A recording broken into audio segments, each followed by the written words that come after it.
নমস্কার বন্ধুরা, আপনারা দেখছেন Krishna kitchen blog. Krishna kitchen ব্লগে আপনাদের সবাইকে স্বাগত। আশা করি আপনারা সকলে ভালো আছেন এবং সুস্থ আছেন। আমি আবারও চলে এসেছি নতুন একটি রেসিপি নিয়ে। রেসিপিটি হলো ওটসের রেসিপি। এই রেসিপিটি একটি স্বাস্থ্যকর রেসিপি। আপনারা ব্রেকফাস্ট বা ডিনারে যে কোনো সময় খুব কম সময়ের মধ্যে বানিয়ে নিতে পারবেন। রেসিপিটি আমি খুব সহজভাবে ঘরোয়া উপায়ে বানিয়েছি। তাহলে শুরু করা যাক আজকের রেসিপি। দেখুন বন্ধুরা, এখানে আমি টমেটো, ক্যাপসিকাম, গাজর এবং মিষ্টি কুমড়ো আগের থেকে কেটে ধুয়ে রেখেছি। ওটস নিয়েছি 1 বাটি। আপনারা এখানে নিজের পছন্দ মতো আরও সবজি নিতে পারেন। গ্যাস অন করে কড়াই বসিয়ে দিয়েছি। কড়াই গরম হলে সাদা তেল দেব 2 চামচ। এখানে আপনারা সাদা তেলের পরিবর্তে সরিষার তেলও ব্যবহার করতে পারেন।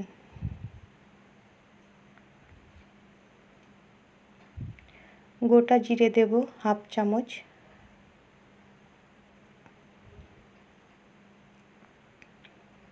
আর সামান্য আদা গ্রেট করে দেব।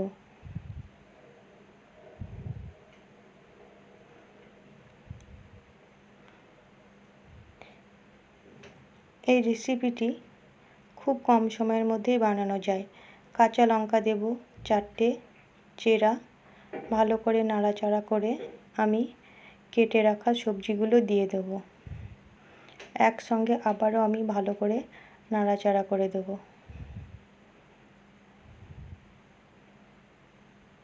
এই রেসিপিটি বিশেষ করে যাদের ডায়াবেটিস বা সুগার আছে তাদের জন্য খুবই একটা স্বাস্থ্যকর রেসিপি। আবারও আমি অল্প নাড়াচাড়া করে দেব।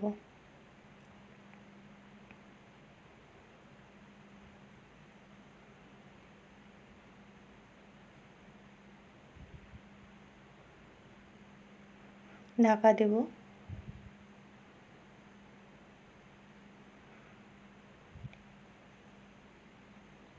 কিছুক্ষণ বাদ আমি ফিরে আসলাম। ঢাকা খুলে দেখুন সবজি প্রায় ভাজা ভাজা হয়ে গেছে।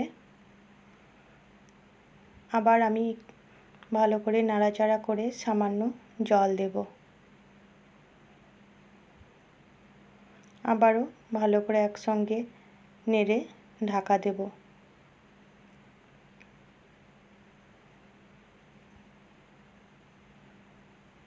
আবার কিছুক্ষণ বাদ ঢাকা খুলে দিলাম। দেখুন সবজি এখানে সেদ্ধ হয়ে গেছে। এবার পরিমাণ মতো জল দেব।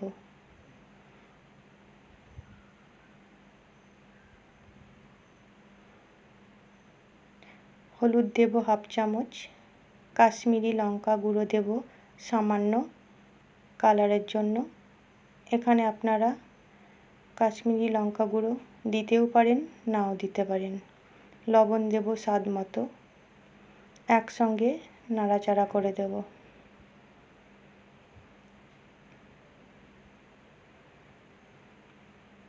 এবার অল্প ফুটে উঠলেই আমি দিয়ে দেব ওটস।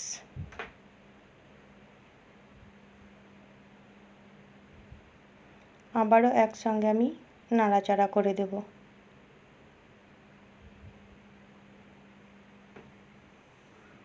এবার ঢাকা দেব। দেখুন বন্ধুরা, কিছুক্ষণ বাদ আমি ফিরে আসলাম। এখানে আমার রেডি হয়ে গেছে ওটসের রেসিপি। তাহলে দেখুন বন্ধুরা, এখানে কাজু কিশমিশ দেব সামান্য ছড়িয়ে। এখানে আপনারা সামান্য মিষ্টিও দিতে পারেন এবং সামান্য ঘিও দিতে পারেন আরও টেস্ট বাড়ানোর জন্য। আমি দিইনি। এবার অন্য পাত্রে তুলে নেব। তাহলে বন্ধুরা দেখুন কত সহজে কম সময়ের মধ্যে রেসিপিটি তৈরি হয়ে গেল। রেসিপিটি যদি ভালো লাগে লাইক, শেয়ার, কমেন্ট করবেন এবং আমার চ্যানেলে নতুন বন্ধু হয়ে থাকলে চ্যানেলটিকে সাবস্ক্রাইব করে পাশে থাকবেন। রেসিপিটি দেখার জন্য আপনাদের অসংখ্য অসংখ্য ধন্যবাদ।